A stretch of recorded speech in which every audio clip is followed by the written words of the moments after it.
À Saint-Namou, les Marseillais ont été trahis. Non, sont trahis.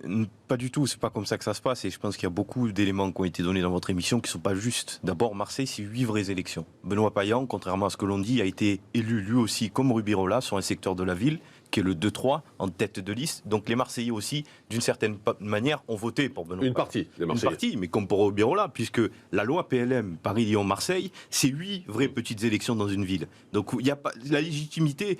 Ce qu'il faut expliquer, c'est que le printemps marseillais, et j'en faisais partie, c'était un collectif d'associatifs, et c'était... Mais honnêtement, ça sent la magouille, là. Non, arrêtons, le système, disons les choses. Le système, mais pas du tout. Moi, j'ai trouvé d'abord remarquable la déclaration de Rubirola hier. Je l'ai trouvée courageuse. Mais elle n'a jamais été maire. Elle a jamais été maire. Elle a été pendant 6 mois. Mais non. On a amorcé, que ce soit sur la question des écoles, des logements insalubres, de tous ces sujets qui avaient été mis sous le tapis sous les années Gaudin.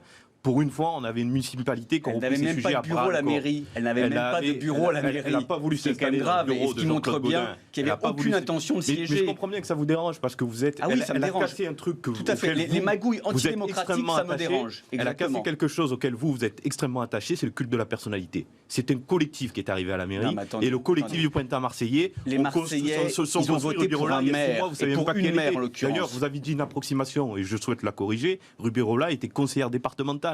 Rubirola était conseillère municipale dans les anciennes mandatures. Donc, il ne faut pas dire qu'elle... Mais c'est la politique d'avant. C'est la politique d'avant. Là, on assiste à une espèce de magouille qui est de la politique d'avant. Mais M. Morandini, c'est la loi.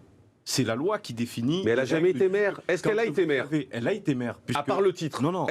Qu'est-ce qu'elle a fait ? Michel Rubirola, aujourd'hui, ils ont d'abord lancé l'audit sur la ville de Marseille et sur toutes les dépenses qui avaient été engagées, toutes les dettes que la ville avait accumulées durant les 25 ans d'année Gaudin.